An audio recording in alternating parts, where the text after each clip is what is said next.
మిమ్మల్ని చూసే చాలామంది ఎమ్మెల్యేలు భయపడినట్టున్నారు. భాష విషయంలో కానీ, మీరు తిట్టిన తిట్ల విషయంలో కానీ చాలా భయపడి, అమ్మో ఎందుకులే సీమరాజా గారితో అసలు మనం ఈ టైంలో మనం మాట్లాడకూడదన్న ఫీలింగ్లో చాలామంది వెనక్కి తగ్గినట్టున్నారు. మళ్ళీ ఆయన మనని ట్రోల్ చేస్తాడన్న ఫీలింగ్. అన్న కిషోర్ అన్న, నేను ఎక్కడే అసభ్యకరంగా లేదు, నేను ఆ మాట అనట్లా, అసభ్యకరంగా కాదు. మీరు వాళ్ళని ట్రోల్ చేసిన విధానానికి వాళ్ళ గురించి భయపడ్డారు. నేను బీపులు వచ్చే అంత ఇదిగా నేను ఎప్పుడు మాట్లాడరు. నా వీడియోలు చాలా మంది మహిళలు కూడా చూస్తారు. అవును, చాలా వరకు ఫోన్లు కూడా చేస్తూ ఉంటారు.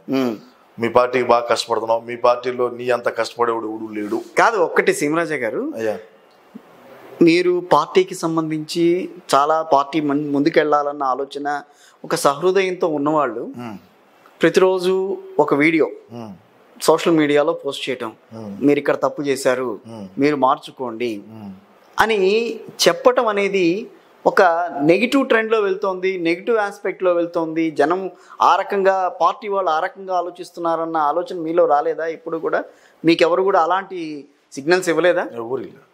మీరు చెప్పేది కరెక్టే అని చెప్పారా? మా పార్టీ వాళ్ళు కూడా చెప్పినారు. అవునయ్యా, మా పార్టీ వాళ్ళు చెప్పినారు. నువ్వు చెప్పేది నవ్వుతావు, 100% కరెక్ట్ నువ్వు చెప్పింది.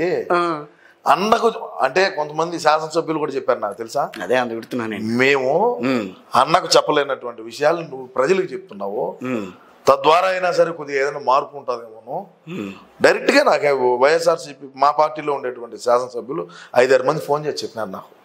మా మైండ్ లో ఏం రన్ అవుతుందో నీ మైండ్ లో అదే రన్ అవుతుంది, బట్ మేము బయటికి చెప్పలేకనో నువ్వు బయటికి చెప్తున్నావు అన్నారు. ఏం కావాలి అంతకాడికి? మా పార్టీ ఎమ్మెల్యేలే కదా, అయ్యే తెలుగుదేశం వల్ల అంటే బీజేపీ అభ్యర్థులు కాదు కదా, మా పార్టీకి సంబంధించినటువంటి వ్యక్తులే. మా మైండ్లో ఏది రన్ అవుతుందో మేము ఏది అన్న చెప్పాలనుకుంటున్నావో నువ్వు అదే చెప్పినావు అని చెప్పినారు. ఇంకేం చెప్తావు దానికి? కొంతమంది ఓడిపోతారన్న పక్క నేను చెప్పి నువ్వు గెలిచకపోతావు అన్న వంగ దోసుకోమేడు కంటికి కనబడుకుంటా. 2వ రౌండ్లోనే బయటకు వచ్చారు. 3వ రౌండ్ కన్నా కూడా 2వ రౌండ్ సగంలోనే వచ్చిన వాళ్ళు చాలా మంది ఉన్నారు కిషోర్ గారు. సరే సీమరాజా గారు, వైబ్రెంట్ టీవీకి వచ్చారు కాబట్టి అసలు మీరు నిజంగా ఒక విషయం నాకు చెప్పండి. ఎప్పుడైతే రిజల్ట్స్ వస్తాయని అనుకుంటున్నారో, ఎన్నికలు జరిగిన తర్వాత మీరు అనుకున్న ఫిగర్ ఎంత వైఎస్ఆర్ కాంగ్రెస్ పార్టీకి? 9 నవరత్నాలు ఇచ్చినాం కదా, 9 వచ్చాను. నవ్వు అంటే 9 కదా, 9 అంటున్నా 11 వచ్చాయి. అయినా 175 వైనాట్. ఎందుకు రజనీ? ఏం రజనీ ఎందుకు గెలవకూడదు? రజనీ ఎందుకు గెలవకూడదు? కుప్పం ఎందుకు గెలవకూడదు? మంగళగిరి ఏమి? పిఠాపురం ఏమి? అయ్యా, పిఠాపురం మీద పెట్టినటువంటి శ్రద్ధ కిషోర్ అన్న ఓపెన్గా చెప్తున్నాను నేను. పిఠాపురం మీద పెట్టినటువంటి శ్రద్ధ పక్క నియోజకవర్గాల మీద, 10 నియోజకవర్గాల మీద కానీ పెట్టుకుంటే 10లో ఒక 5 అన్నా గెలుచున్నాం. ఏడలేని స్క్రాప్ అంతా పిఠాపురంలో దించి చలివిడిగా డబ్బులు చల్లి మద్యం ఏర్లీ పారిగా పోసి ఏం చేశారు? ఏమైంది? నేను ఆ రోజు చెప్పిన 40,000 మెజార్టీ నుంచి 65,000 మెజార్టీలో పవన్ కళ్యాణ్ గారు గెలుస్తారు పిఠాపురం నుంచి. వద్దన్నా మనకు ఈయన ఇక్కడ పెట్టే శ్రద్ధ పక్క నియోజకవర్గం మీద పెట్టు అని చెప్పి నేను ఓపెన్గా చెప్పిన. ఆయన 8,000 మెజార్టీతో గెలిచినాడు, నేను ఊహించేందుకన్నా ఎక్కువే గెలిచినాడు. మరి ఏమైంది? నేను ఆ రోజు దాంచే అన్న మేలు కోరేటువంటి వ్యక్తినే, చెడ్డ కోరే వ్యక్తిని అయితే కాదు, కోరను, అది జన్మకు జరగదు. అన్నకు మంచి జరగాలనేటువంటి సంకల్పంలోనే ఉండేది. కానీ మీరు పార్టీకి తీవ్రంగా నష్టం చేశారు, దానివల్లే పార్టీ ఈ రకంగా ఉంది అని చాలామంది బాధపడుతున్నారు. ఇప్పటికీ మీరు వాళ్ళకి ఇచ్చే సమాధానం?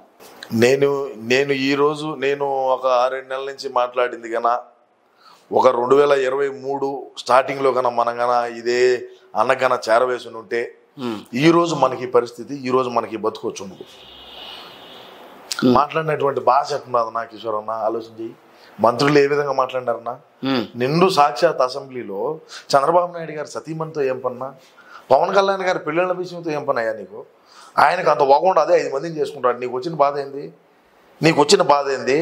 చట్టపరంగా కోర్టులు న్యాయస్థానాల ముందు విడాకులు ఇచ్చి మళ్ళా అయ్యా ఆయన ఏమన్నా మా జగనన్న ఏమన్నా వార్డు మెంబర్ అనుకుంటాడో లేకంటే సర్పంచ్ అనుకుంటాడో తెలియదు, కానీ భారీ బహిరంగ సభలు పెట్టి పవన్ కళ్యాణ్ గారి పెళ్ళిళ్ళ గురించి మాట్లాడతాడు. ఎందుకయ్యా?